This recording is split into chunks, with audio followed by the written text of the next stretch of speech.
Good afternoon, everyone, and thanks so much for joining today's webinar on how to invest in digital on a budget, where we will be exploring how to look after the three core elements of digital transformation effectively, efficiently, and without breaking the charity bank.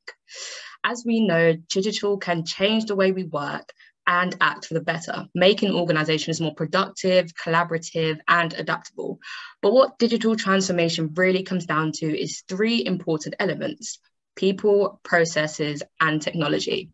Now, to help elaborate on these elements, we've got a few experts on today.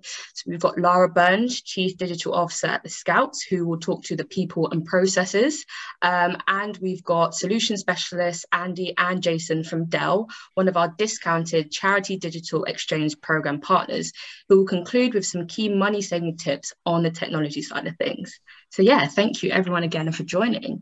But now before we kick off, we want to remind you that this webinar will be recorded. The recording, the slides, and all the supporting resources will be made available to you over the next few days. So please do keep an eye out on your inbox. Closed captions will also be available at the bottom right of the screen next to the recording button if you need them.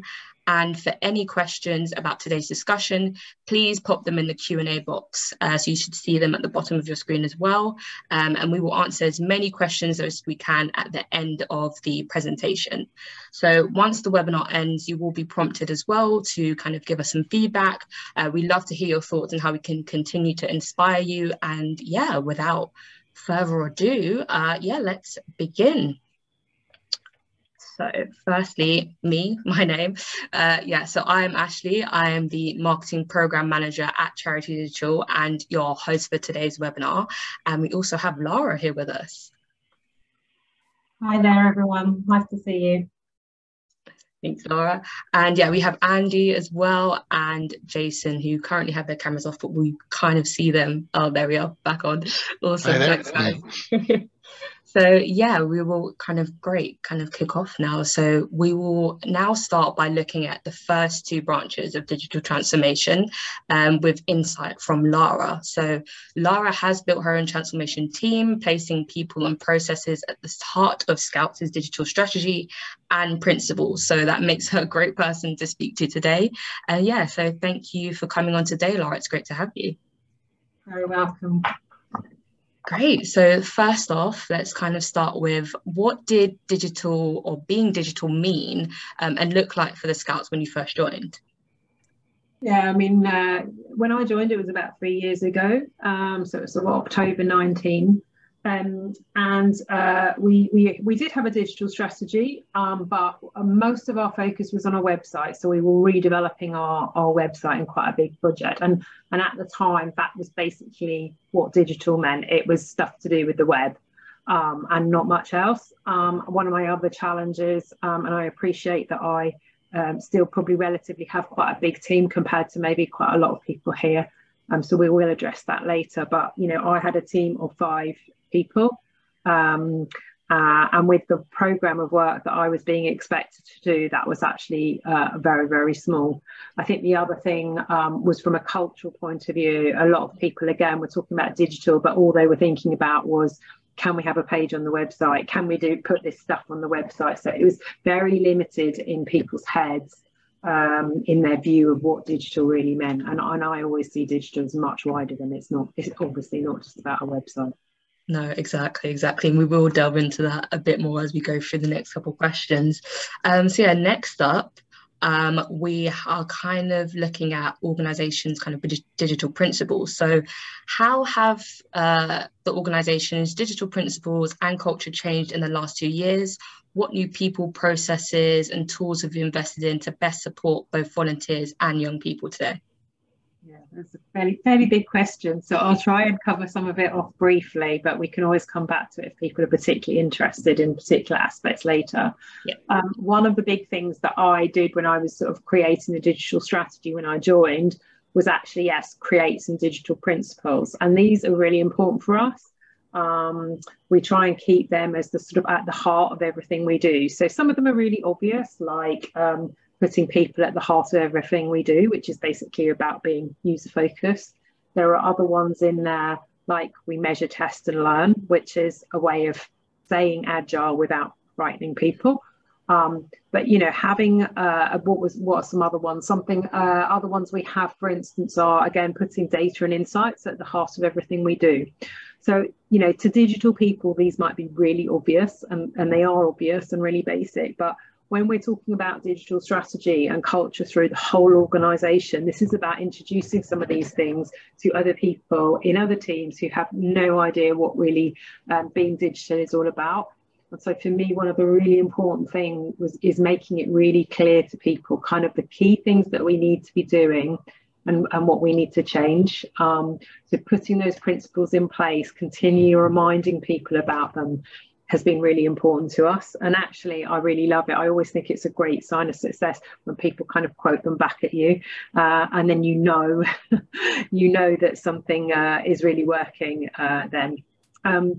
So in terms of kind of what's changed, what we've been investing in, a big area for us is investing in the team. I mean, I'm incredibly lucky, but I have now got a team of 38 people. Wow. So one of, I think, our really big achievements is getting the investment, getting the buy-in from our leadership team to give us those resources, and that makes a massive amount of difference. And that then has enabled us to go on, and we've kicked off quite a lot of big projects. We're going through a massive transformation program, particularly focusing on volunteers, so providing tools for volunteers. We're in the middle of that, but we're developing a new membership system, a new learning system, because our volunteers have to do a lot of learning and training, obviously working with young people. And we're also looking at improving our recruitment tools for recruiting new volunteers. So those are just some of the things that they're really big project works that a lot of my team are working on. That just gives you a little sense that if there are more things that we need to pull out, we can talk about those later. Definitely. I mean, yeah, congratulations on kind of transforming your team and expanding so big. That is really, really amazing and definitely inspiring. So yeah, next question. What are some of the biggest challenges that you faced whilst on your journey, and how have you overcome them? Yeah, I mean, I think one of the biggest challenges, it really is about getting people trying to understand the basics of what you're trying to do and why you're doing them. Mm-hmm. And part of that is about strategy. And I know sometimes people think, oh, it's really obvious. We don't, strategy, what does that mean? It's like creating a big long document that no one ever reads.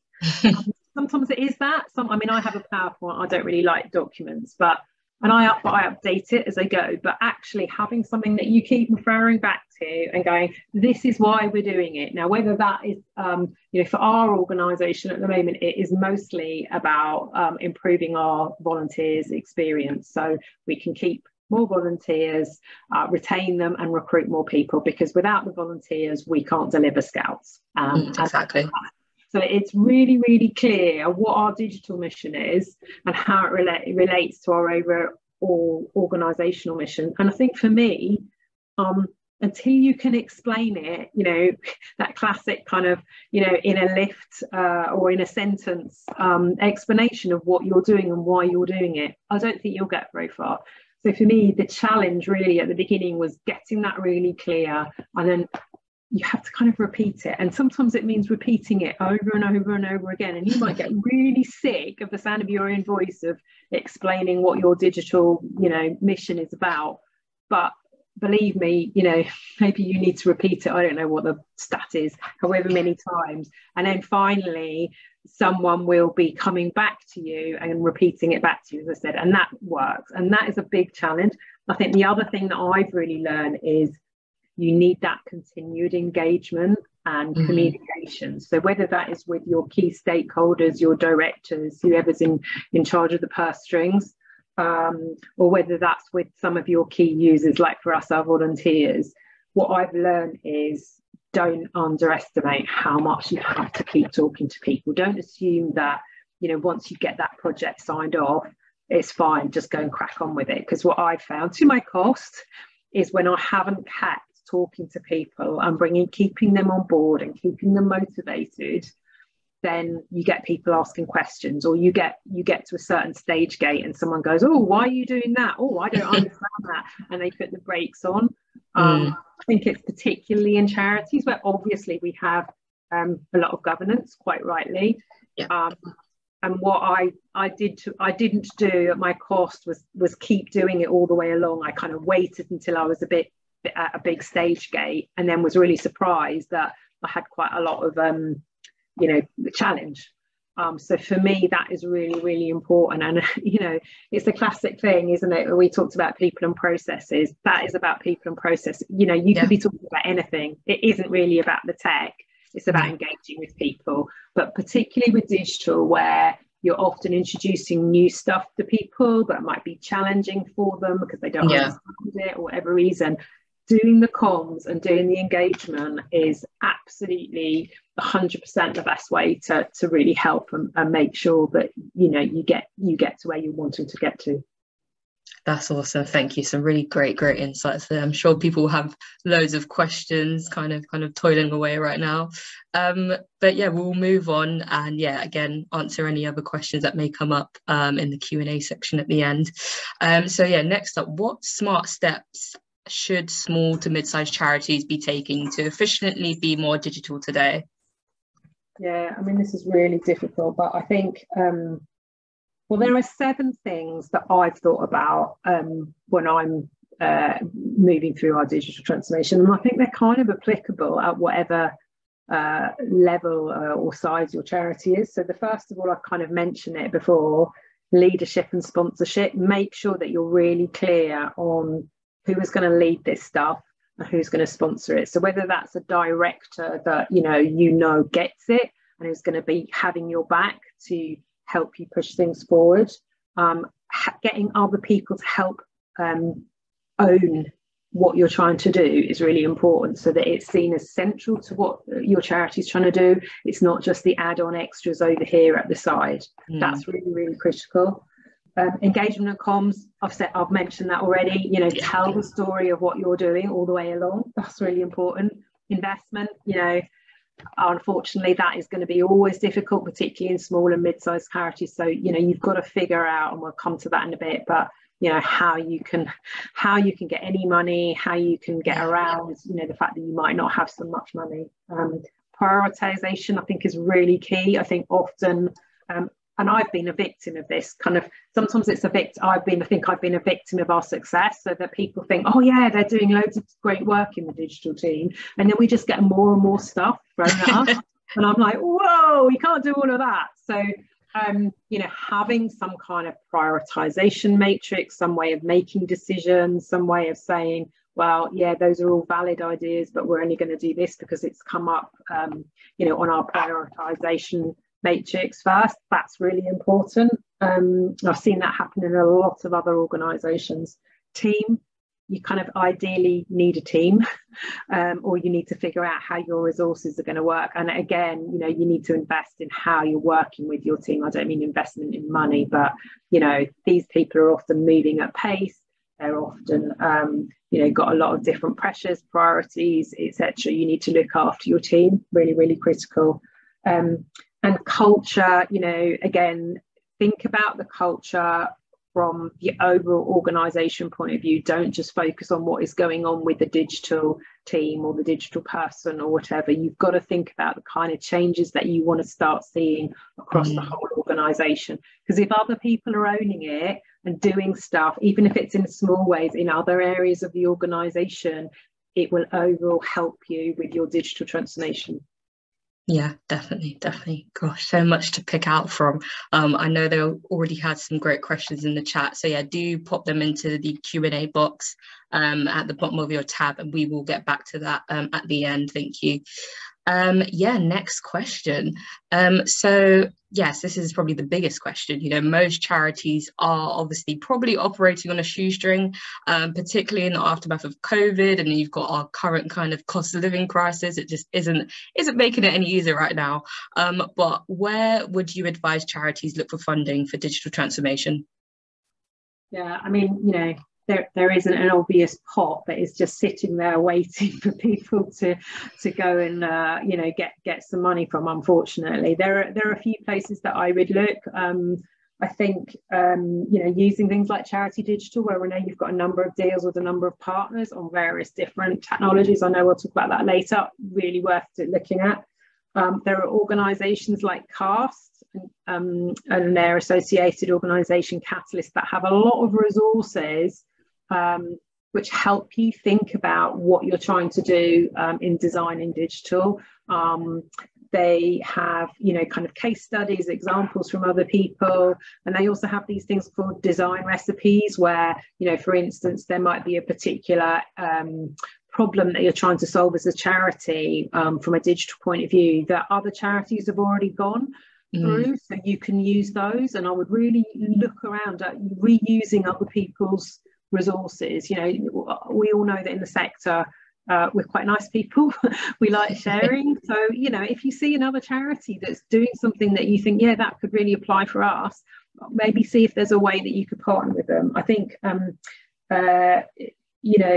there are funds. CAST often have funds that they are around digital and digital transformation. I don't know whether they've got anything at the moment, but they get money through the big lottery. And then they often work with small and medium-sized charities. So if you haven't heard of CAST, C-A-S-T, I would have a look at it. I think the other thing to do is use volunteers. So, we're really lucky at the Scouts. We have 150,000 volunteers that do scouting, but they also have professional jobs. So, for instance, when we were trying to work on developing digital skills for volunteers, and we were looking at a project for that in lockdown, we had no staff that could work on it. And we were really lucky. We just got a bunch of Scouts volunteers who also happened to be doing some of this stuff in their professional lives. And they set up a working group and did a lot of work on this stuff. And it was all for free. So for me, I would just go out and find volunteers. That's the first and best place, I think, that is a way to get work done for free, but with people who are passionate and care about your cause. So, I've done it previously in other jobs where I set up a digital advisory group with like really senior people from industry where they could help me kind of give weight to my digital strategy, and they were all completely prepared to help with their time for free advising me. So I think the other thing that I found is successful is if you have got a funding team or some fundraisers, if they're putting bids in for a particular piece of work or project or whatever, try and get them to think about what the digital elements of it are, but as part of the overall project. So a lot of funders don't like funding a digital thing on their own, but if you make it as part of the overall fund, then probably more likely to be successful. And we've done that really well at big and small scales at Scouts, which has made a massive difference. That's great. I definitely like that kind of digital advisory board. I think that's really cool. It's not something that I've even thought of myself. So yeah, thank you for that. Lastly, yes, if you could go back to the start of the process, what advice would you give yourself? a million pieces of advice. I think probably slow down, try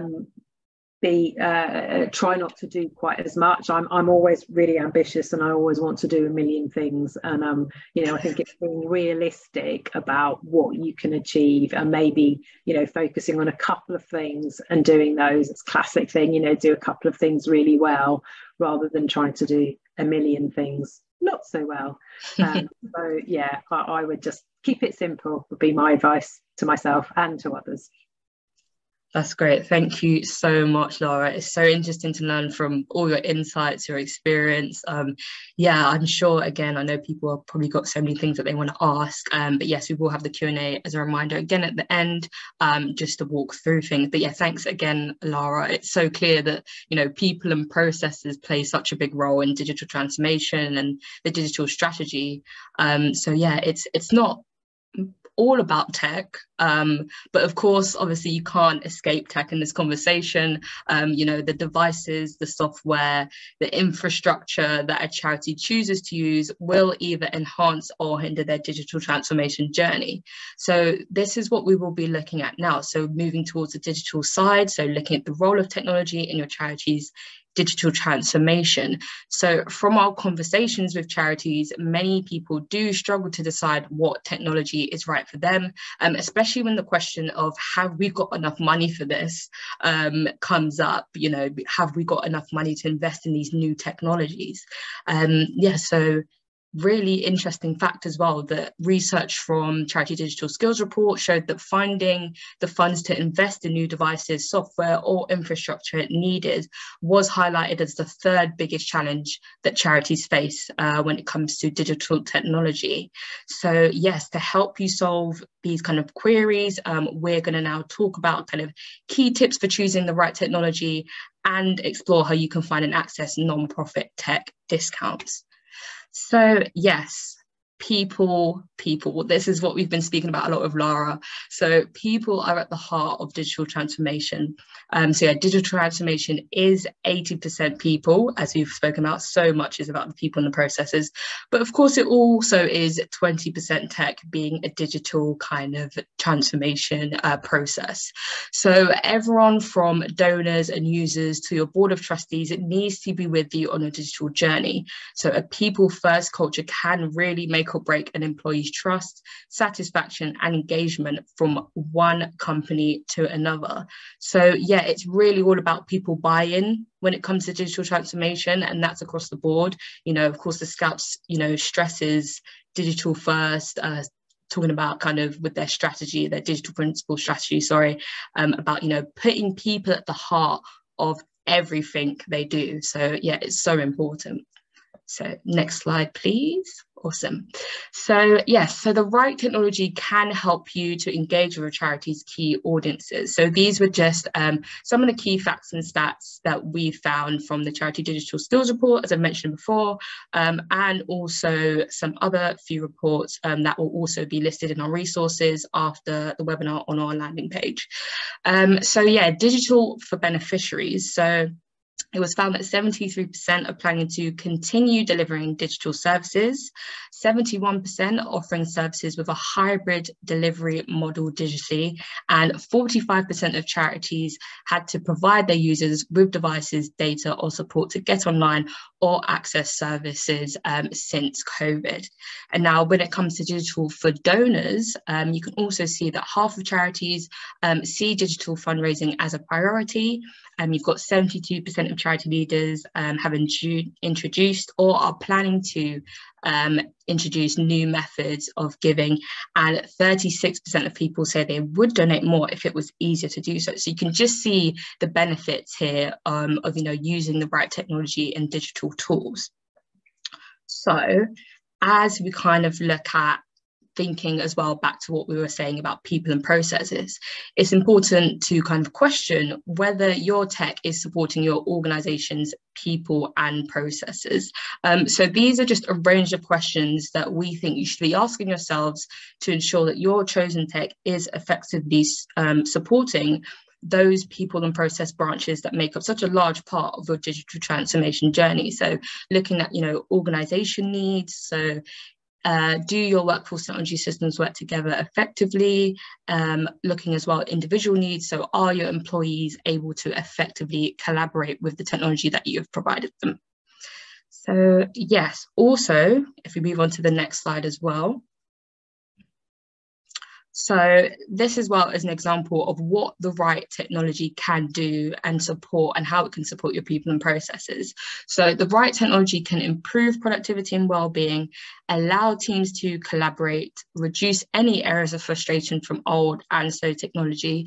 That one I can particularly relate with because, you know, we all hate when we've got to deal with really slow pieces of tech and you've got so much work on. I mean, in my personal time, I use a Mac and I always get frustrated if I ever see, you know, the spin wheel, the colourful spin wheel, you're just sitting there waiting for it. And that is the worst thing because yeah, I had a really old Mac and it was just so slow.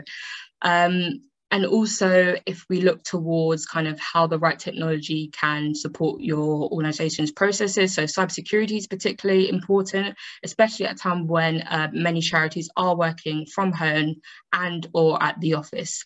Charities can monitor who has access to what online, create a list of approved apps to prevent downloading of suspicious malware, and be confident that their technology has the requisite level of security when it is being used to access their network. So that is just examples there of how the right technology can really, really make a difference and make an impact in your organization. So now we're getting down to the bit that I'm sure everyone's been waiting for in terms of how to get those burning discounts.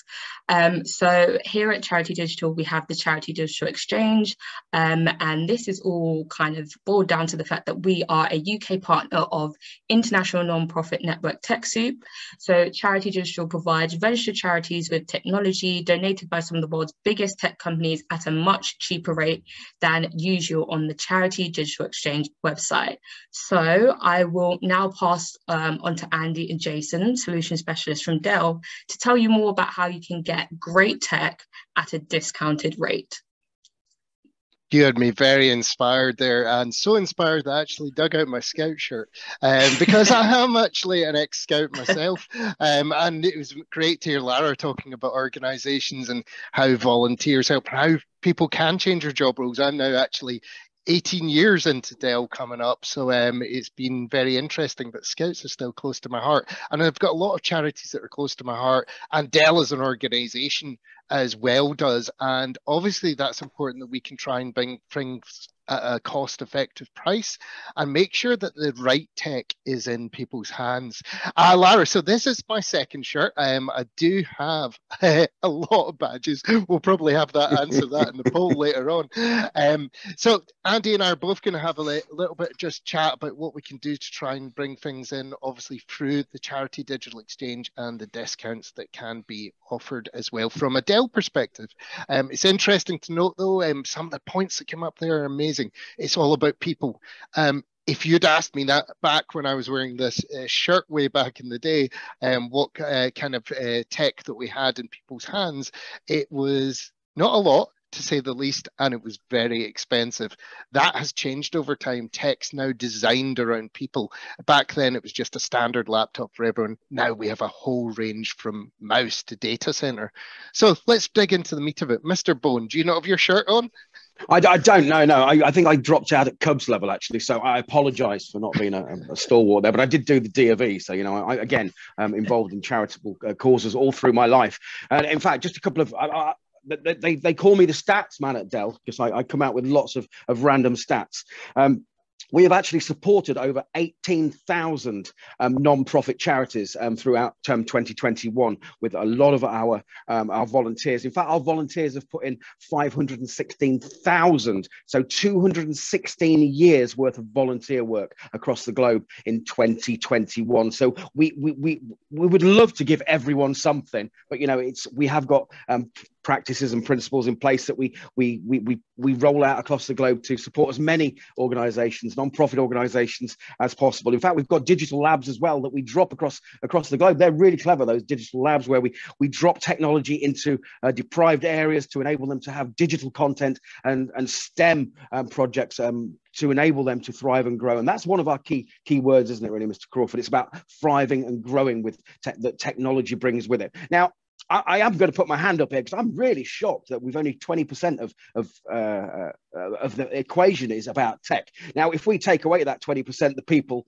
well, unfortunately, the people are not going to be able to drive a digital strategy. So I'm going to have to disagree with the fact that if we haven't got the technology in place, it's a bit like having a car and a bike. You know, it's the same principle. Everything will get you there in the end, but how quick do you want to get there? And I think that's Mr. Crawford and myself's biggest drum, bang of the drum. It's about time. Time is valuable to everyone, and that's where technology can change any organization's ability to grow and thrive and get that end destination quicker and more rapidly. So yeah, that's our little bit about some of the Dell technologies there. What I will say, one key thing that I always say is that technology is like an employee. If you have not got the right employee in place, that employee is not doing the correct job. So I'm really going to push the point that, you know, it's important that you choose the right technology. And that's why we're here to say, look, we've got some tech advisors. We have a whole bunch of tech advisors that can talk to you and your organizations about what we can do to help to enable you to have the right technology in your hands. And also on top of that, we're going to enable you to get that technology at lower prices than anybody else by providing discount codes through the digital charity exchange. So that's something really crucial as well. But those tech advisors can take you by the hand and walk you through the required technology that you need in your organization. So yeah, that's pretty much all I want to say, but it is a really key point of any organization, whether it be a charity, whether it be a small business. Anybody needs the right technology in their hands to thrive and grow. So I think the most important thing is the advice as well that charities can get. Dell has its Tech Advisor program. Basically, it's free advice, so you can phone up and have a chat with a Dell advisor on understanding what technology that people need to have in their hands. And all these details will obviously be shared with you after this session, along with some great discounts as well, which are going to be available obviously on the Charity Digital Exchange website as well. So I think they're short term, but it's something that they can get into. Oh, I disappeared. Was there anything else you wanted to add, Mr. Bone? Absolutely not. No, I mean, we're quite busy traveling up and down the country talking about all this exciting stuff. So hopefully one day we'll be able to meet you in person, because that's what we like doing. You know, we like talking to people in person. We like to embrace what you're trying to do personally. And, you know, we can obviously, as solution specialists, we like to pass on our experience, our wealth of experience to to provide you with some hindsight of what other organizations have done in the past as well. That's amazing. Thank you both. Yeah, it's really, really great information to know. And yes, you will be able to receive these slides at the end of the webinar, so it will be put on our website, so you'll have all this information there. But you can directly go to our Charity Digital Exchange website right now if you wish. If you just type in Charity Digital Exchange, you can just have a browse there and you can find out more about Dell and their discounts. So yeah, we have come towards our point where we have the Q&A. So I know there are some questions that you would like Lara, potentially Andy and Jason as well, to answer. So yes, let me have a look through the chat.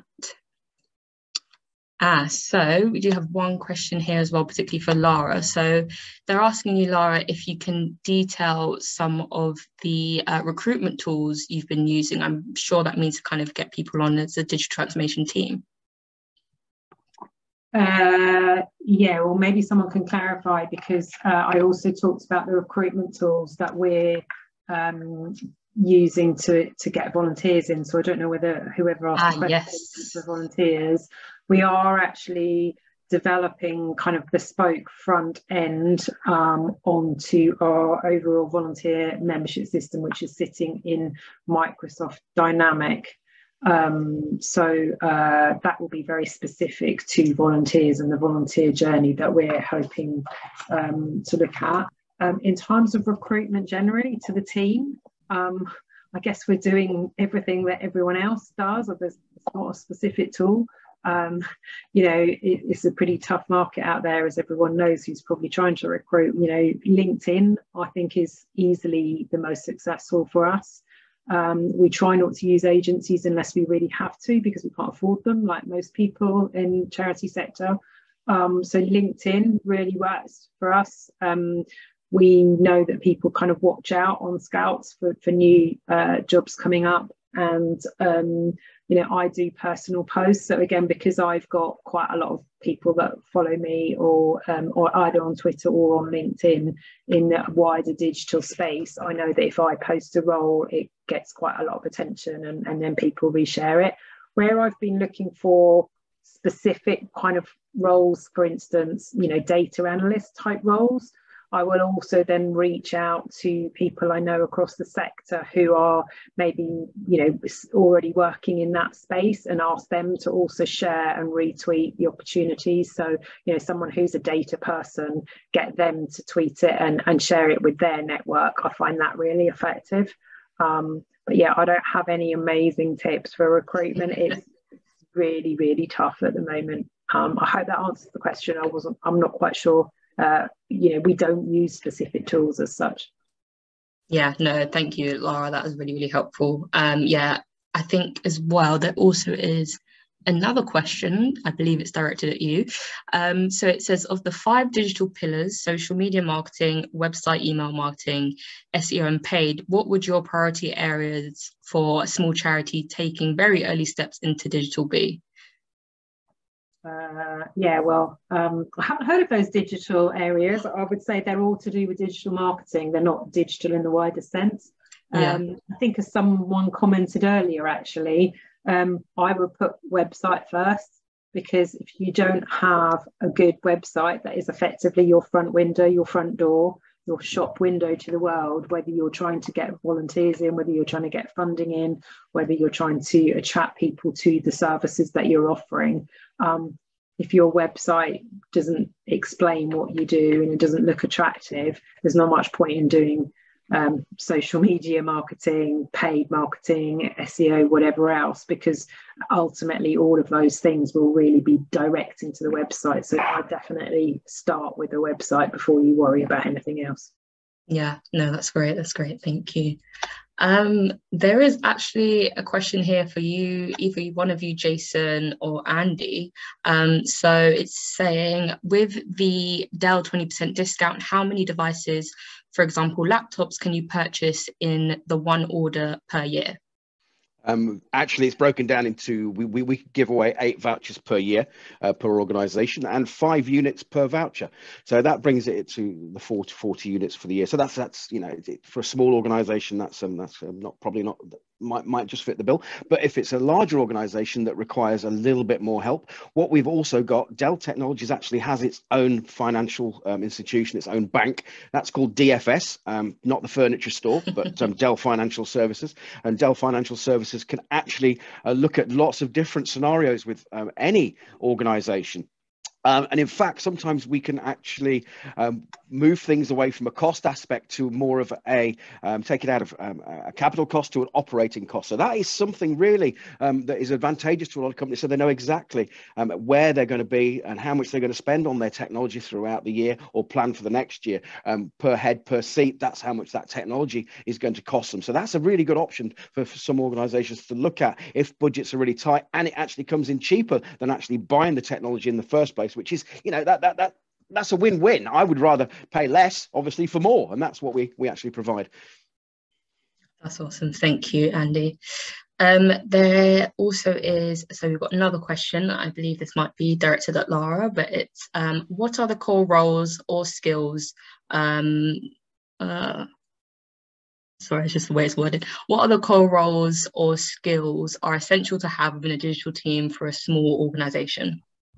Oh, yeah, that's a good question. I think you need someone that's great with content. Again, if we're focusing on, let's get your website looking great, you've got to have someone that's a great communicator. Now, I wouldn't say that is just about words, because often, as we know, videos or graphics or whatever else can actually do a better job. So I would say someone who is a great communicator. And within that, ideally you need someone who is multi-skilled, so that they do understand a little bit about user experience, UX. So if you're a small charity, you're probably not going to find, a UX expert separately. They also tend to be quite expensive. But you could certainly look for someone, and the questions that you ask when you're recruiting, to someone who understands the user journey. And by that, I mean, don't just focus on the homepage and having a great homepage, but what do you want your users to do next? So if it's thinking about fundraising and giving you a donation, how are they going to take that next step, that next click to something else? Or how are you going to get volunteers to sign up? So you need someone that's going to be able to think about it from a user point of view and do some basic user journey mapping. Ideally, you might be really lucky and find that in one person. That's what I would go for. I think the other area that I would go for is basically a project manager. whatever you want to call them, project manager, delivery manager, product manager, you need someone with the skills to be able to kind of get requests in from other places in the organisation, help you think about how you can manage and prioritise those requests.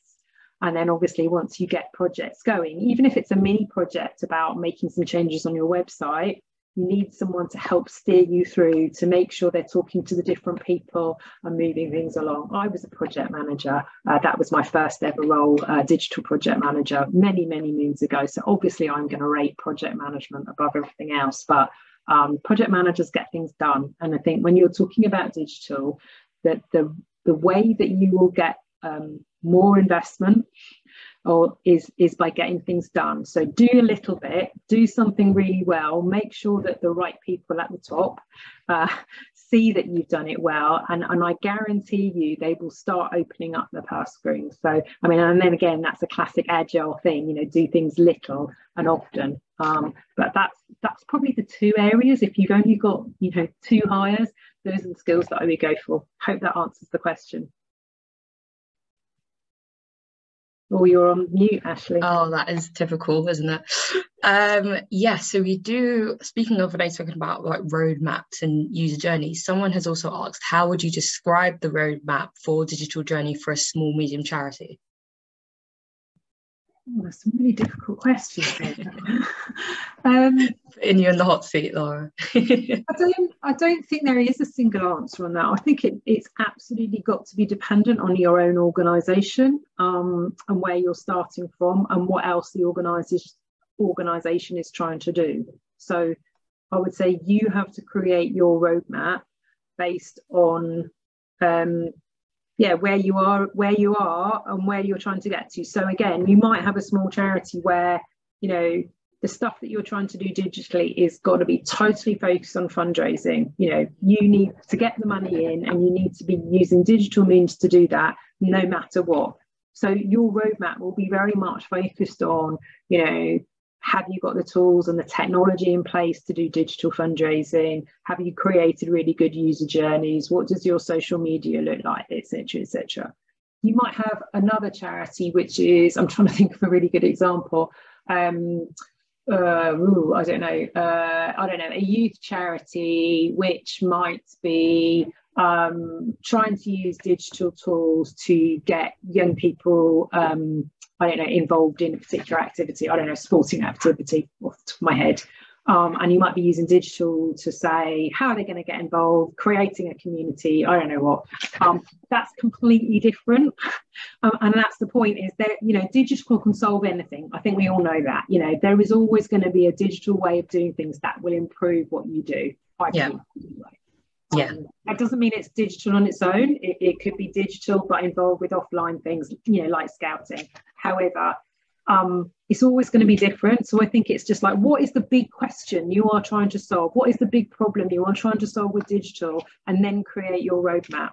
And that comes back to my thing about keeping it simple. Like, don't try and do a million things and be all singing, all dancing. Solve one problem, solve it well, and then move on to the next one. And at the meantime, as I said, you'll get support, you'll get funding, you'll get directors that love you. So that's what I do. That's great, thank you. Gosh, we have still got a few more questions for you, Laura. I hope you don't mind. I love questions.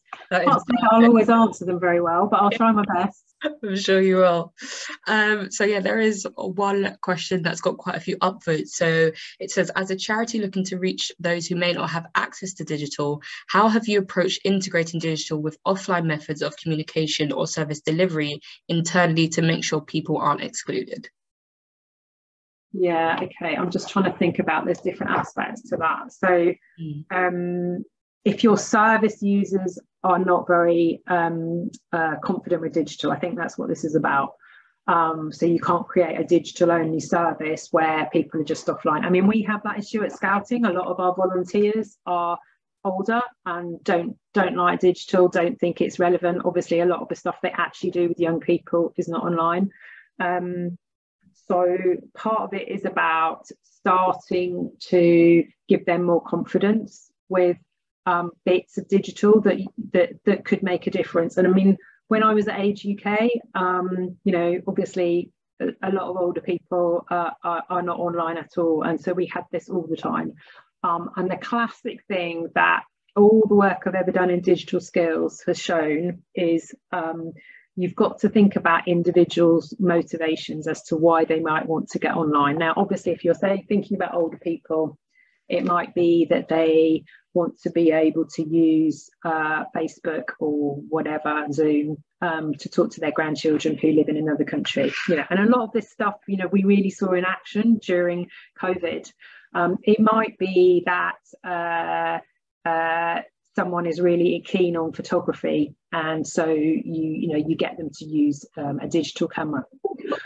So I think you know, there's always different things. So in scouting, we might be going, well, you need to recruit more volunteers to help you, and a really good way of doing that is on a local Facebook group to, you know, get people who are in the community already.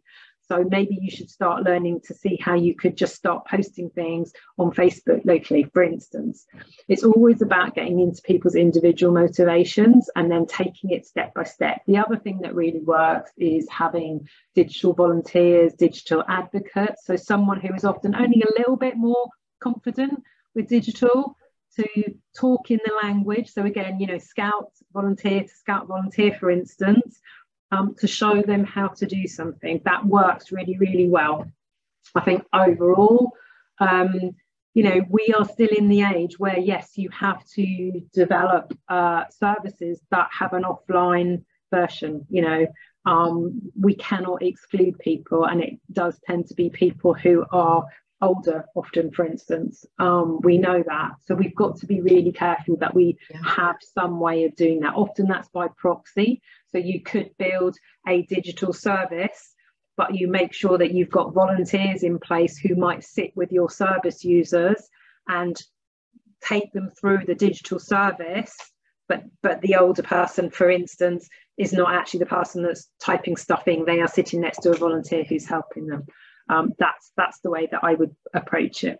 But it's a really difficult, really challenging area. But I think you're right. We really need to make sure, you know, we're not just banging the drum about digital and completely forgetting there are, I think it's nearly 10 million people that are either not online at all, or who are not confident with digital. That's a lot of people. No, definitely. It's so important to be bridging the gap, for sure. Thank you so much. So yeah, another question here. So what tools do you use to manage volunteers? What tools do you use to manage volunteers, including volunteer tracking? Well, we've got a membership management system, which is basically our volunteer management system. That is one of the big projects that we are in the middle of. So we're actually moving to a system that is going to be based on Microsoft Dynamics. But again, we are working with a technology partner who is building quite a lot of kind of bespoke front-end web-based solutions to that, because our volunteer journey and the way we manage volunteers, partly because of the training, is fairly complicated. So we don't have an off-the-shelf system. Interesting. It's very, very interesting. Yeah, thinking about kind of volunteers kind of management, we do have some resources as well on the Charity Digital website. We've written quite a few articles about it, so there should be loads and loads of resources there as well that may be able to provide as help to that question too. So yeah, do check that out. There is another question here. So how does working with third parties fit into the scouting digital strategy? They said, so the wheel doesn't have to be reinvented. Yeah, it's a really key part of our strategy. So one of our principles is about collaboration and partnership. Absolutely, in this day and age, you should be working with other third parties if there are already tools out there. You know, we do that a lot. Again, in lockdown, we were really lucky, but we did an amazing partnership deal with Zoom, where we well, they basically gave us licenses for 2 years for all our local scouting groups to use the pro Zoom licenses. So we partnered, we always partner where we can. It's not always possible. Sometimes, again, our scouting you know, the way we do things is quite complex, so we do have to do some bespoke stuff. But absolutely, you know, I would not be proud to say, oh no, we've got to do it all ourselves. Always try and think about other places, and that's why I say, you know, go to CAST, look at what other charities are doing, reuse where you can. Don't just assume that you've got to build everything from scratch. Yeah, definitely. So just a few more as well we've got. So someone has said, I know you mentioned it is not about websites, but we are in the process of rethinking our website in terms of digital delivery rather than pure marketing purposes. Do you have any tips or features that you would recommend exploring for this? Well, I would start off again with the classic question of what problem are you trying to solve? You know, and that again very much depends on what your service is about, what your charity is about. I would definitely recommend whoever that person is go to CAST, CAST. There are lots of what they call design service recipes where you can go through and say, oh, that charity was trying to do something really similar to us, and you can work through the problem, work through some of the resources. Even some places I think there's shared tech that you can use there, so I'd really recommend that. But I would just say, yeah, think about what you're trying to solve, and then yeah, of course you can do stuff on the website. You know, there's so many simple ways of doing things now. Sometimes it's even just things like, I don't know, a sign up process for something where you go, okay, let's create a really simple form instead of just some marketing description pages. That would make it really simple, and it just helps your service users do something in a more simple way on a digital platform. Oh, you're on mute again. Sorry, apologies. I had a bit of technical issues with my plug socket. It kind of went out for a second. It's like it wasn't charging, but I'm back. I'm back as well to have just a few more questions just before we wrap up. So we've got any tips for digital tools to use for measuring the impact of activities delivered to service users? Digital tools for measuring the impact of activities delivered. Surveys. You know, don't overcomplicate some of these things. You can create really simple surveys using SurveyMonkey or any of those other things, and just create surveys that you can get feedback on. I would, you know, start doing something really simple like that. But again, when you're creating a new service, think about what you want to measure up front, because that's really, really important. Don't suddenly get to the end of the project and then go, oh, how do we know this is successful? You should be thinking about what you're measuring up front, because actually sometimes asking that question, how do we know this is successful, will make you change what you're delivering. And it can't always be about people just going, yes, it was great, or yes, it was not so great. You've got to think about, can you think about, I don't know, you know, it's not just about numbers of users, but is it about people going from one stage to another stage, and how many people move from one stage to another stage? Think about things like that. That's great, thank you. So we've also got, how do you keep your data consistent across different platforms? Yeah, that's one of our big challenges. So we are, you know, one of our really, really tricky things. I mentioned we've got a membership system and we've got a learning system. They are two different systems. We are in the middle of some really thorny problems there about how the data talks to each other between the different platforms. So I don't think that is an easy one that I could just answer in one answer. But, you know, some of it is about mandating. So with our volunteers, for instance, we say you have got to keep all your adult volunteer data in one system. You know, what you don't want is two different versions of the truth. So, you know, it's all those classic obvious data good data management and good data practice that you need to think about. Yeah, definitely. And we will wrap up with this one last question. Unfortunately, yeah, we are kind of running a bit out of time. We've answered so many questions, but yeah, for any other kind of questions that we don't get to answer, we will answer them. So you can either actually send an email to us at the Charity Digital events with your question, and we can answer it there. But regardless, we will answer them, and we will take note, and we will add an extra slide onto our presentation, just answering your questions, and that will be uploaded to the website with the webinar page. But yes, final question. Is there a good way to structure business cases for presentation from a financial justification angle other than we really need it? Sometimes to more non-technical management or trustees, it can seem like improvements are just something shiny. Yeah, I get that. I would go with the risk approach, scare them.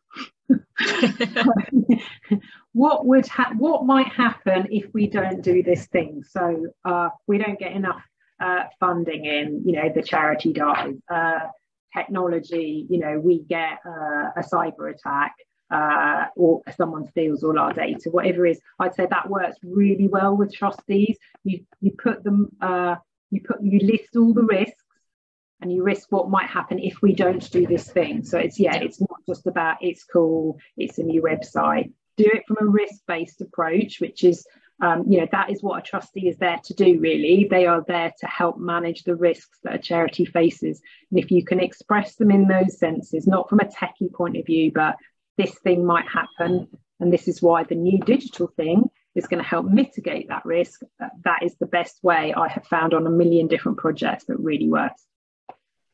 That's great. Thank you so much for answering. I know there were so many questions there. I really appreciate all the feedback that you gave. I'm sure everyone appreciates it as well. So yeah, unfortunately, we have come to a close and kind of run out of time for any more questions. But yeah, as I said, rest assured, we will answer all of them. So we, again, will place all the Q&A questions, answers, as well as the webinar recording, the slides, and any supporting resources that we have mentioned today onto the webinar landing page over the next coming days. So once again, yes, please do look out for an email notifying their availability. A big thank you to all of our panelists. Amazing information and insight from you guys. A big thank you to all of you guys who have been watching, who've taken time out to attend this webinar on digital transformation. We hope it has been very insightful and inspiring, and you can find out more about digital transformation, digital, of course, at Charity Digital on our website, and we have some great sessions, more webinar sessions coming up. So yeah, I hope you enjoy the rest of your afternoons, and thank you very much, and hopefully we'll see you again in the next webinar. Thanks, guys.